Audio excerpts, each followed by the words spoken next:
자, 여러분 여기는 나중에 세무 1급 있죠? 여기 그러니까 우리 시험 전산회계 2급부터 전산세무 1급까지 출제 1순위예요, 1순위. 거의 출제 무조건 된다라고 보시면 돼요. 워낙 출제 진짜 많이 합니다.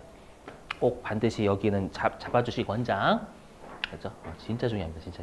많이 나요. 대놓고 계속 내요, 대놓고. 자, 일단 해보죠. 예수금. 혹시 여기 교회나 성당 다니시는 분 없죠?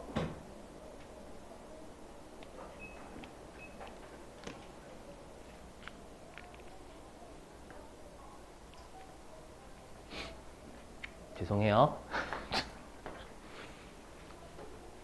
이해 못하, 예수. Sorry. 네. 자, 해볼게요. 일단 대놓고 출제 잘하니까 좀 개정 과목이 개정 과목 진짜로. 개정 과목 진짜예요. 그죠? 자, 보시죠. 요거 그림으로 일단 이해를 도와보고요. 그 다음에 이제 실제 문제 가지고 해볼게요. 알죠? 그림으로 이해를 하셔야 돼요, 여러분들. 자, 보시면 요 위에 보지 마시고 보시면 자, 은행 입장. 은행 입장. 자, 보시면 자, 여기요. 자, 여러분들 우리가 은행이 갑한테 이자를 100원을 준대요. 갑한테 이자를 100원 준대요. 그럼 우리가 세금은 누가 내는 게 맞아요? 소득을 주는 놈이 내는 게 맞아요? 원래는 우리가 초등학교 때 배웠던 세금 있잖아요. 그런 세금에 따르면 내가 받는 소득이 있는 사람이 세금을 내는 게 맞아요? 아니면 소득을 주는 사람이 세금을 내는 게 맞아요? 받는 사람이 내야 돼, 당연히. 내가 벌었으니까 세금 내지, 벌지도 않은 사람이 세금 내면 어떡해요? 맞죠? 그래서 우리가 갑이 이자 수익이 되는 거죠. 갑은 이자 수익이 되는 거고, 은행은 이자 비용이 되는 거예요. 그죠? 자, 이자 비용이 되는 건데, 근데 만약에 여러분들 보면, 갑이 이제 이자를 100원 받았으니까, 이 100원에 세금을 내야 되는데, 이 100원 받은 거에 전부 다를 내는 건 아니죠? 맞죠? 그래서 우리가 이 벌어들인 게 있으면, 우리가 세율이라는 걸 곱한 걸 세금을 내게 돼 있어요. 알고 계시죠, 여러분들? 그래서 세금을 내는 율, 그 세율을 10%다라고 가정을 해볼게요. 10% 가정. 가정할 때 그러면 갑이 100원의 10%인 10원을 세무서에 내야 돼요. 원래 요게 FM대로 하는 거예요. 근데 문제는 뭐냐면 이렇게 갑과 같은 사람이 은행한테 이자 받는 사람이죠. 그 은행한테 이자 받는 사람은 많아요, 적어요? 은행한테 이자 받는 사람. 적어요? 애기 빼고는 다 받을 건데? 그죠? 일반적으로 예금 통장이 있으면 이자는 다 굴러 들어오죠, 여러분들. 맞죠? 그래서 이렇게 이자를 받는 사람은 진짜 많아요. 맞죠? 근데 우리가 이 세무서에서 세금을 걷는 공무원을 세무공무원이라고 해요, 세무공무원. 세무공무원은 전국에 몇십만 정도밖에 없어요. 그죠? 그럼 이렇게 이자를 받는 사람은 몇천만. 그죠? 애기 빼고 거의 이자 들어오니까 몇천만. 그리고 세무공무원은 몇십만. 그러면 세무공무원 한 명당 거의 100명에서 1000명을 상대해야 돼요. 그럼 세무공무원이 노화로 쓰러져요. 혼자서 막 1대 100을 상대해야 되잖아요. 맞죠? 그리고 문제는 뭐냐면 갑과 같은 사람이 우리들이죠. 이자 받는 사람.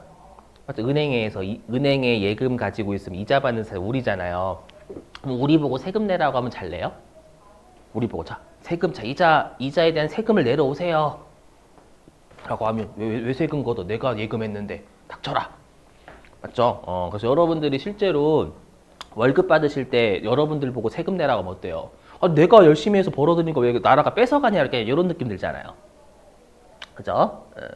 저만 못된 놈이라고 생각하지 마시고 나중에 이제 실제 월급 받으실 때 세금 떼어보면 말아요. 막 죽을 것 같아. 그 돈이면 막 생각이 들어. 그 돈이 뭐 사고 이런 것도 생각 난단 말이야. 눈물이 앞을 가리면서. 아무튼 그래서 제가 하고 싶은 말은 그럼 뭐냐면 요 갑과 같은 사람이 원래는 세금을 내는 게 맞아요. 벌어들였으니까. 근데 문제는 뭐냐면 세금을 100% 낸다는 근거가 없어요. 거의 안 낼 거란 말이에요. 나라에서 나한테 해준 게 뭔데 이렇게. 또는 세무서도 그런 원치는 않아요. 왜냐면 세무공무원 힘들거든. 1대 100, 1000 상대해야 되니까.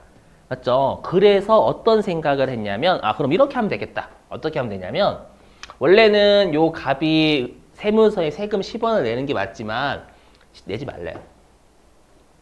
내지 말라라는 건 값 네가 내지 말라라는 거예요.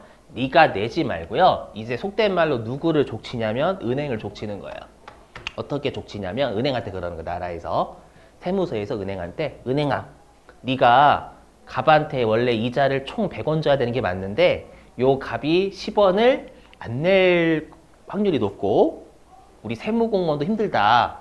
그렇기 때문에 그냥 은행 네가 갑한테 이자를 100원 줄 때 100원을 다 주지 말고 갑이 내야 될 세금은 띄고 나머지 90원만 주라라는 거예요. 이해되세요? 그래서 이렇게 은행은 갑한테 실제 이자를 90원만 줘요. 되세요? 그럼 10원은 이 이자를 줄 때 10원은 떼고 주는 거예요. 알죠? 그럼 우리가 이렇게 소득을 지급하는 자가 은행이죠? 소득을 지급하는 자가 소득이 있는 자한테 소득을 지급할 때 그 세금이나 사대보험료 있죠? 세금이나 사대보험료를 떼는 거 혹시 원천징수라고 들어보셨어요, 여러분들? 이 용어 외우셔야 돼요. 시험에는 원천징수라고 내거든요. 개정 과목은 아니에요. 그래서 원천징수는 말 그대로 여러분들이 월급 받으실 때 그 월급 중에서 사대보험료 이런 것도 뜯기잖아요. 회사한테. 그 뜯기는 걸 원천징수 당한다라고 표현해요. 그렇죠? 원천징수를 하는 건 소득을 주는 놈이 하는 거예요. 그렇죠? 그래서 소득을 주는 놈이 소득이 있는 자가 내야 될 세금 같은 걸 우리가 뜯었을 때, 뜯는다라고 할게요. 그렇죠? 뜯었을 때 그거 우리가 원천징수한다라고 표현하는 거예요. 알죠? 자, 그리고 날짜도 가급적이면 외워주시는 게 좋아요. 그러면 요게 만약에 오늘 날짜가 6월 22일인가요? 맞죠? 22일. 그러니까 만약에 6월 22일이래요. 일단 은행이 10원 가지고 있는 거예요. 세금 가지고 있다가 이 10원을 언제까지 내냐면 다음 달 10일까지 내면 되거든요. 다음 달 10일. 그래서 7월 10일까지 요 10원 뗐던 걸 세무서에 갖다 내는 거예요. 그렇죠? 근데 우리 회계 2급은 누구는 내지 않냐면 요 갑은 내지 않아요. 요 갑에 대한 회계 처리는 나중에 회계 1급 때 배우시게 될 거예요. 알죠? 뭐만 출제하냐면 요 은행에 대해서만 출제를 해요. 은행에 대해서. 그럼 조심하실 게 뭐냐면 은행은 두 가지 일을 하는 거죠. 6월 22일 날 10원의 세금 떼고 그 다음에 다음 달 10일까지 이 세금 뗀 거 갖다 내야 되고 요 두 개 중에 하나를 물어본다라는 거예요. 알죠? 요걸 다 대비해 주셔야 돼요. 자, 그럼 화면 보실게요. 그러면 이제 요 언제 입장이냐면 은행의 6월 22일자 원천징수 했었을 때 입장이에요. 요거. 자, 그러면 은행 입장에서는 갑한테 이자를 90원 줬죠. 그러면 은행 입장에서는 이자 비용이 얼마일까요? 이자 비용. 은행은 이 90원이 이자 비용일 거 아니에요. 그렇죠? 그럼 이자 비용은 얼마일까요? 제가 90원이면 이런 말 안 했겠죠. 그럼 이자 비용 90원이죠? 라고 하면 여러분들 90원이면 제가 이렇게 안 했겠지. 그렇죠? 100원이에요. 90원 아닙니다. 왜일까요? 내 돈 가지고 장사하는 거 아니에요. 투자 받아서 장사해요. 투자 받아서. 투자 받으면 뭘 보고해줘야 돼? 정확한 수익과 정확한 비용을 보고해줘야 돼요. 나는 분명히 은행 입장에서 이자 비용 원래 총 100원이었어요. 그렇죠? 총 100원이었지 이건 돈 나간 것만이잖아요. 그렇죠? 그래서 여러분들이 은행이라고 생각하시면 투자 받아서 운용하는 거니까 주주한테 우리 회사의 총 이자 비용은 100원이 발생했다라고 보고해줘야 된다라는 거예요. 그렇죠? 조심하실 게 돈 나간 것만 비용 잡으시면 그건 회계 대원칙에 어긋나요. 항상 보고해줘야 돼. 나한테 투자한 사람들한테 정확한 수익 비용은 총액으로 보고해줘야 되는 겁니다. 100원 이렇게 알죠? 이거 진짜 조심하셔야 돼요. 여러분 퉁치시면 난리 납니다. 이거. 자, 근데 실제로 돈은 얼마 나갔냐면 90원 나갔겠죠? 그래서 대변에 현금으로 나갔다라고 가죠. 그러면 여기에는 생략돼 있지만 10원을 지금 보관하고 있잖아요. 맞죠? 그러면 은행 입장에서는 이 뗀 10원은 다음 달 10일까지 내야 될 제3자죠. 은행 입장에서는 갑이 제3자잖아요. 제3자가 내야 될 세금이나 이런 것들을 다음 달 10일까지 내야 될 세금 이런 것들을 미리 받아서 보관하고 있는 거죠. 이해되세요? 그래서 미리 받았다. 미리 예자입니다. 예. 우리 예약하다 할 때 예자 씁니다. 숫자는 받을 숫자. 금액은 뭐 세금이나 이런 거 생각하시면 돼요. 그래서 미리 받은 금액 또는 미리 받은 세금. 알죠? 이렇게 해가지고 여러분들이 예수금이라고 대변에 부채를 적어요. 부채죠. 왜냐면 6월 22일 입장에서는 7월 10일까지 내야 될 부채거든요. 세무서에. 되시겠어요? 이렇게? 그래서 미리 받은 금액이다라고 해서 6월 22일 날 대변에 예수금 이렇게 적어야 그놈의 유용한 정보가 나타난다라는 거예요. 저 이자 비용 총 100원이고요. 그리고 보관하고 있는 게 10원 있어요. 이렇게 해야지만 내가 얼마를 원천 징수했고 얼마의 이자 비용이 발생했는지 다 드러나잖아요. 그렇죠? 근데 실제로 이자 돈 나간 90원만 처리하면 10원을 내가 떼었다라는 게 안 나타난단 말이에요. 이렇게. 그러면 이제 만약에 7월 10일이 되면 어떻게 하면 돼요? 7월 10일이 되면 예수금 부채 처량을 빼면 되겠죠. 의무 다 했으니까 7월 10일 날은. 응? 여긴 없지만 만약에 얘가 7월 10일이 왜냐면 시험에 7월 10일 내거든요. 그럼 7월 10일이면 예수금 까면 되겠죠. 부채 의무 다 했으니까. 부채는 의무 다 하면 감사하잖아요. 10 하고 대변에 현금으로 냈다라고 하면 10 이렇게 하셔야 돼요. 그래서 우리 시험에는 둘 다 내요. 얘를 위쪽 원천징수 할 때를 낼 때도 있고 아래 원천징수 했던 걸 세무서 등에 갖다 내는 분계를 낼 수도 있는 거예요. 되시겠어요? 요걸로 이해하셔야 돼. 그래서 조심하실 게 비용 총액으로 적으셔야 된다라고 다시 한번 강조요. 자, 그럼 지금은 그림으로 본 거고요. 자, 이제는 실제 사례 가지고 해볼게요. 사례 가지고. 자, 보시죠. 자, 사례. 자, 보시면. 자, 23년 5월 7일. 자, 영업부 직원 김민국. 저예요, 저 그냥. 자, 김민국에게 급여 100만 원을 주면서, 그러니까 월급이 100만 원인 거죠. 회사가 100만 원을 주는데, 그러면 당연히 우리가 월급 같은 거 줄 때, 김민국이라는 소득자가 내야 될 세금이나 사대보험료 같은 거 뜯겠죠. 그렇죠? 그래서 여기 소득세 등이다라는 건 소득세하고 사대보험 같은 거 얘기하는 거예요. 그래서 소득세 등 9만 원을 원천징수를 하고요. 왜냐면 회사 입장에서는 주는 입장이니까 원천징수를 하겠죠. 하고 나머지 금액을 현금으로 지급하였다. 이렇게 출제하는 거예요. 그러면 이제 분께 끊어볼게요. 자, 그럼 차변에 어떻게 끊냐면 급여 91만 원 하면 안 돼요. 그렇죠? 돈 나간 건 91만 원이지만 투자한 사람들한테는 우리 회사의 총 급여가 100만 원입니다. 라고 보고해 줘야 돼요. 그렇죠? 급여가 특히 회사의 주된 그 비용 중에 하나거든요. 또 인건비요. 그렇죠? 그래서 급여가 총 100만 원 발생했다라고 보고해 줘야 되는 거예요. 돈 나간 91만 원만이 아니라. 되게 중요합니다. 이거.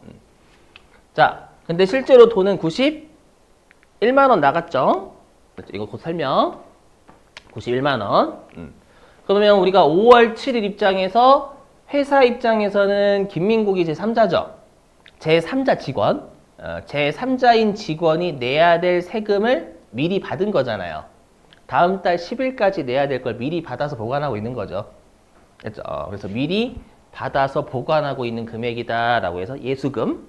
그렇죠? 그리고 요 당시에는 세무서에 갖다 내야 될 부채가 증가하는 거죠. 이 당시에는 증가하니까 대변에 예수금이라는 부채를 늘린다라는 거예요.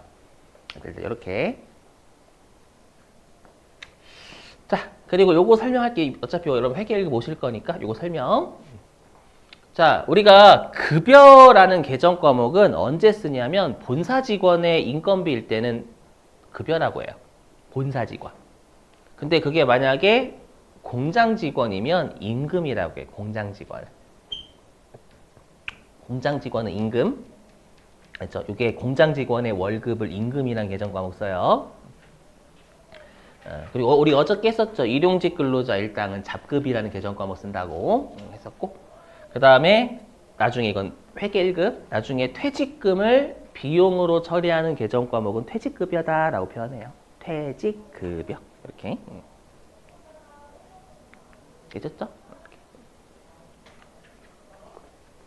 자, 그러면 이제 몇 월 며칠자도 출제할 거냐면 이제 5월 7일 날 뜯었으니까 다음 달 10일까지인 6월 10일을 출제하는 거예요.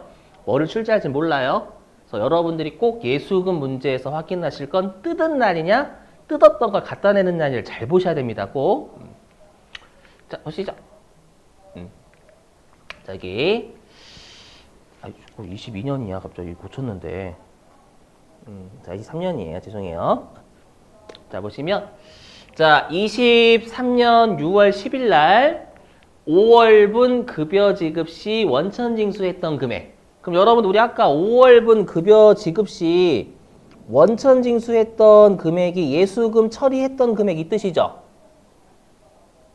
아까 예수금 처리했잖아요, 여러분들. 예수금 처리했던 금액. 근데 잘 들어보세요, 여러분들. 그 4대 보험 있죠, 4대 보험. 4대 보험 있죠. 국민연금 같은 거요. 뭐 국민연금 이런 것들은 여러분들이 회사에서 일하실 때 나만 내요? 아니면 나 받내고 회사가 받네요? 후자예요, 후자. 나 받내고 회사가 받네요.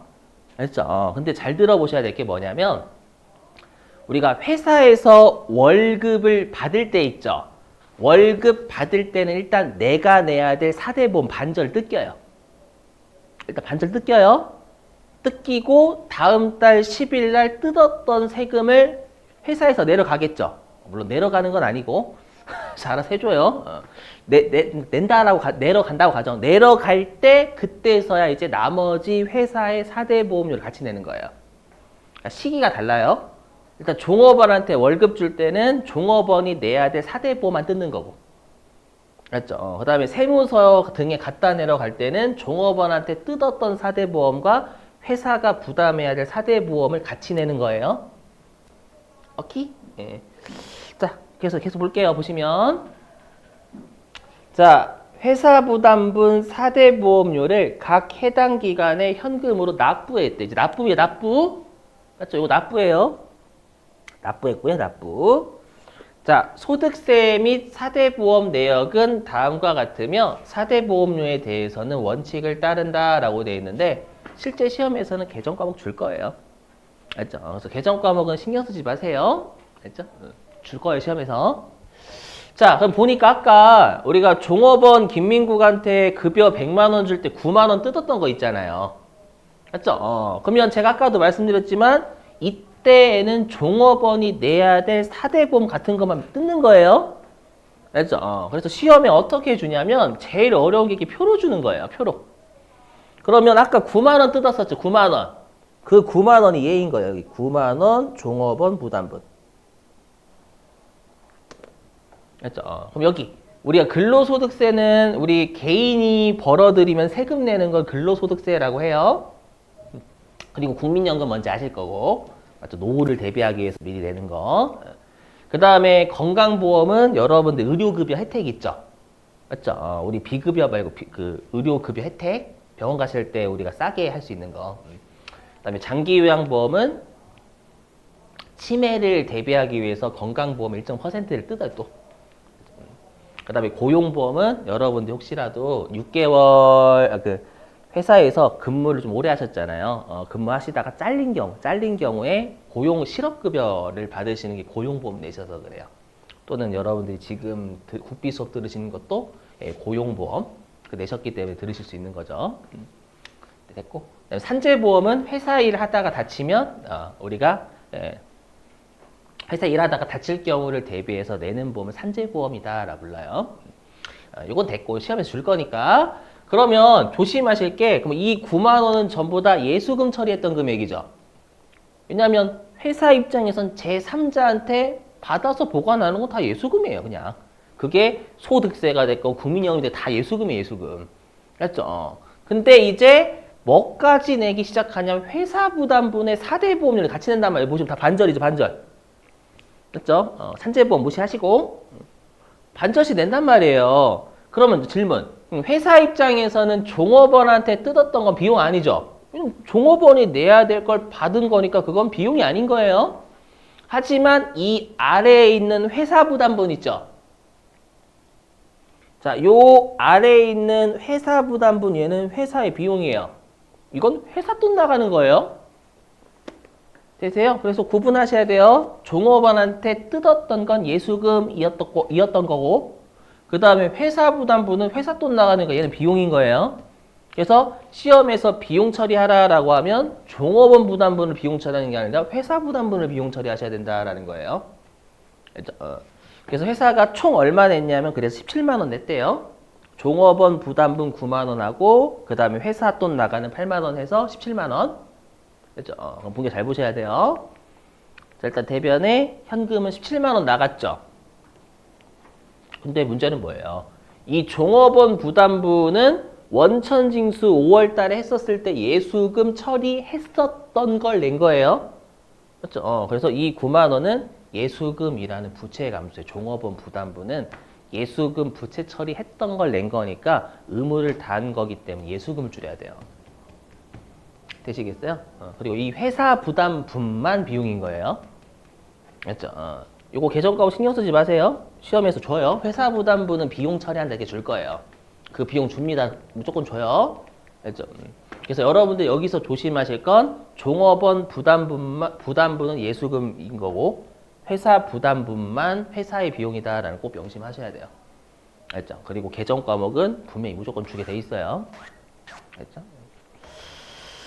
자, 그러면 여러분들이 어디 가시냐면은 유인물 3페이지. 그 유인물 실기 유인물. 실기 유인물 3페이지 가시죠.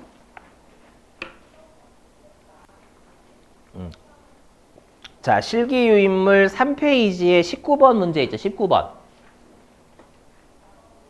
19번 문제 좀 풀어주세요. 5월 12일이라고 돼 있는 거.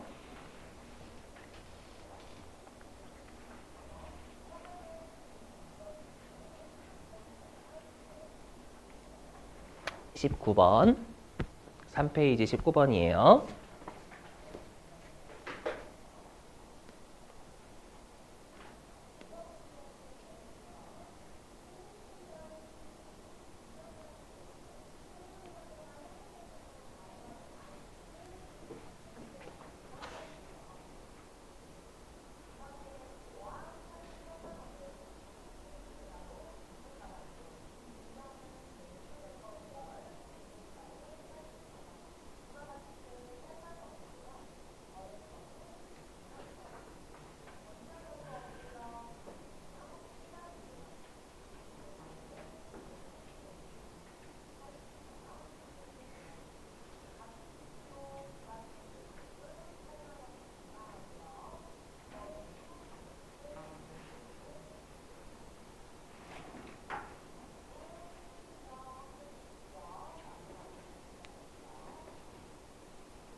여러분 거기 문제에서 공제 합계 있죠. 공제가 우리 빼는 걸 공제한다라고 불러. 공제. 공제가 뺀다라는 뜻인데 뺀다. 거기 소득세부터 건강보험까지 다 더하면 공제 합계가 나오거든요. 뗀 거. 회사 입장에서는 330, 550을 뺐다. 그 말에 뺀 합계.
자, 해볼게요, 여러분들. 자, 보시면, 자, 일단, 이게 강유빈의 영업사원의 급여인데, 급여계가 총 400만 원이죠. 그럼 주주들한테 우리 회사의 총 비용, 급여라는 비용은 400만 원이다 보고해줘야 되는 거예요. 돈 나간 380만 보고하면 그 왜곡된 정보가 되는 거예요.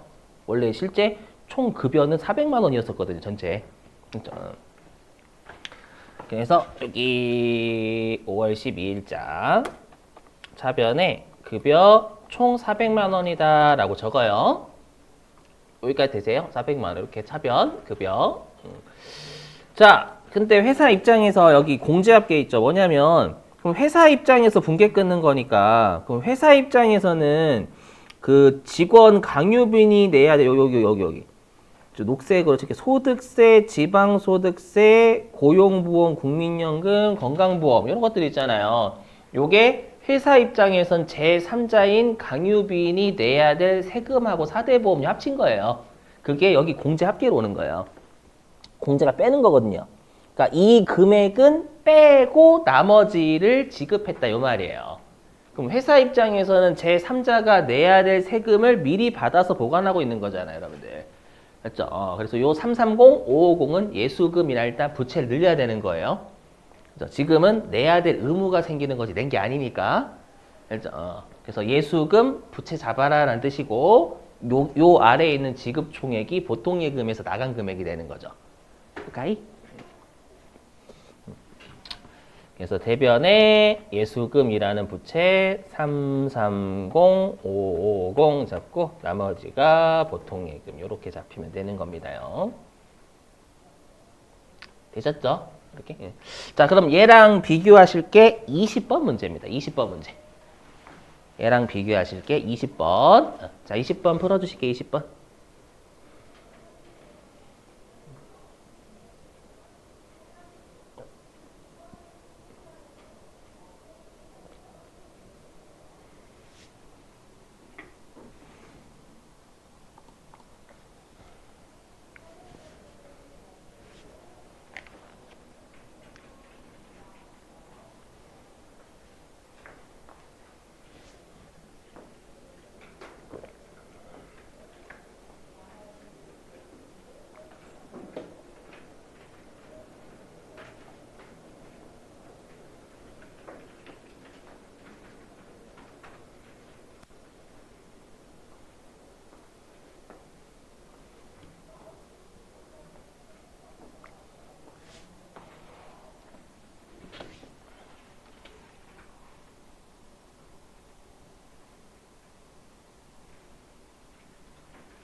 자, 보시죠. 일단 요거 하고 여러분도 쉬겠습니다. 자, 20번 보니까 자, 여기 영업부 직원 급여 지급 시 공제한 소득세 국민연금 여기까지 지금 형광펜으로 비춰주신 게 요게 예수금 처리했었던 이란 뜻이에요. 예수금 처리했었던.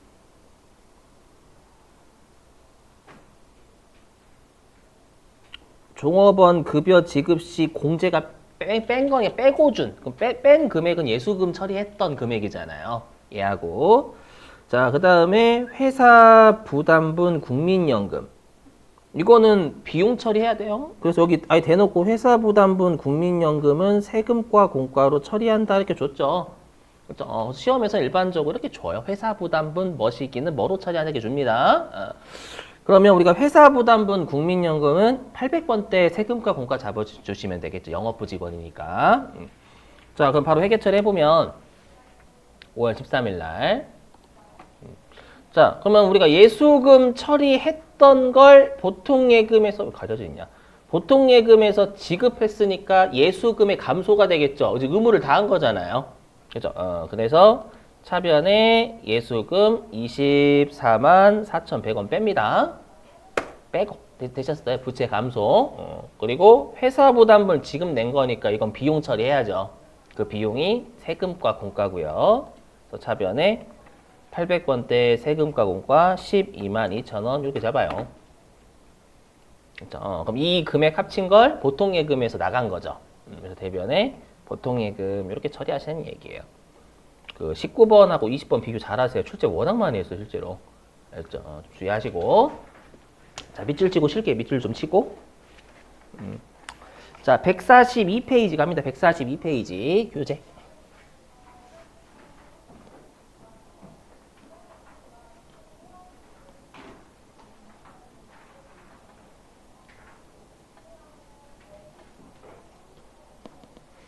개정 과목 다시 복습 겸 좀 밑줄 좀 칠게요. 그 어디냐면은요. 그 142페이지 중간에 보시면 가로 2번 유동부채 의 있죠. 유동부채 의. 됐죠? 자, 유동부채 의 있죠? 자, 밑줄 좀 칠게요. 어디냐면은 첫 번째 줄 끝에 보고기간 종료일 현재 1년 이내에 지급해 주어야 할 채무 밑줄 치시고 우리 보고기간 종료일이 12월 31일이죠. 이게 원칙입니다. 원칙. 1년 이내에. 예. 하지만 우리가 그 정상 영업주기라는 거 있었죠. 그 업종의 특성상 조선업이나 우리가 이제 비행기 제조업 같은 경우에는 주문 받고부터 팔아서 현금화하는 기간까지가 상당하게 걸린다라고 했잖아요. 그래서 업종의 특수성을 고려하자라는 게 정상 영업주기라는 표현이었죠. 거기 어딨냐면은 첫 번째 그 두 번째 줄에 지급기일이 여기서부터 전부 다 밑줄 말한다까지. 그래서 지급기일이 1년을 초과하더라도 정상적인 영업주기 이내에 지급하여야 하는 매입 채무를 말한다. 마찬가지야. 내가 분명히 외상으로 샀어요. 근데 상대방한테 1년을 넘겨서 줘야 된대요.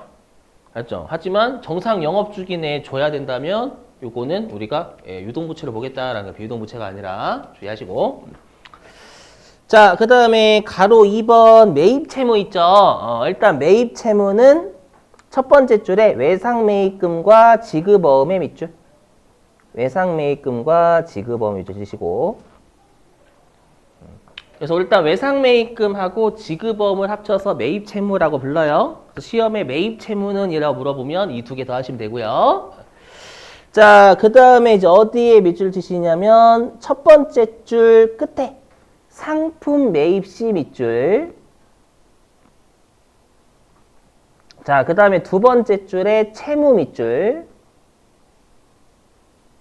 그 다음에 두 번째 줄 중간에 외상매입금 계정으로 회계처리 밑줄 치시고. 그래서 상품을 외상으로 매입하면 외상매입금 계정 과목 쓴다라는 뜻이고요. 자, 그 다음에 어디에 밑줄 치시냐면 세 번째 줄에 어음을 발행하여 지급의 밑줄. 어음을 발행하여 지급. 그러니까 상품을 매입하고 어음 발행했다라는 뜻이에요. 그럼 어음 발행하면 이때는 지급 어음으로 회계 처리한다. 해주시고 지급 어음으로 회계 처리한다 해주시고. 자, 그 다음에 어디로 가주시냐면 어디 갔냐? 몇 페이지 이거? 144페이지. 144페이지. 맨 위에 가로 4번 미지급금 보이세요? 미지급금. 미지급금은 우리가 상품 아닌 걸 우리가 외상 매입하건 어음주건이죠, 여러분들. 그래서 어디에 밑줄 치시냐면 전부 다 밑줄 치시죠. 기업의 일반적인 상거래 이외의 거래. 대표적인 게 뭐 유형, 무형자산 같은 거죠. 등에서 발생하는 채무를 말한다. 해석하면 우리가 상품 아닌 걸 외상으로 매입하건 어음을 주건 전부 다 미지급금이라는 뜻이에요. 요거. 자, 그 다음에 맨 아래에 가로 6번 별표입니다. 별표. 가로 6번 예수금 별표예요. 시험에 진짜 많이 줄 때요. 예수금. 자, 일단 좀 끊어서 밑주실게요. 어디냐면 첫 번째 줄에 소득을 지급시 보이세요? 소득을 지급시부터 두 번째 줄에 보관까지 밑줄. 소득을 지급시 소득세 등의 세금, 건강보험 등의 사회보험 등 소득자 부담액을 징수하여 보관까지 밑줄 치시고 거기에다가 예수금의 증가라고 해서 예수금의 증가. 방금 밑줄 친 거에다가 예수금의 증가. 보관하고 있을 때는 예수금이 증가하죠, 여러분들. 예수금이 증가하고요. 그 다음에 띄어서 두 번째 줄에 납부하는 경우에 밑줄, 납부하는 경우. 밑줄 치시고. 납부하는 경우는 예수금의 감소라고 처리하시면 되겠죠, 여러분. 야, 예수금의 감소 처리? 예수금의 감소라고 적어주면 되겠죠. 납부하는 경우에다가는 예수금의 감소.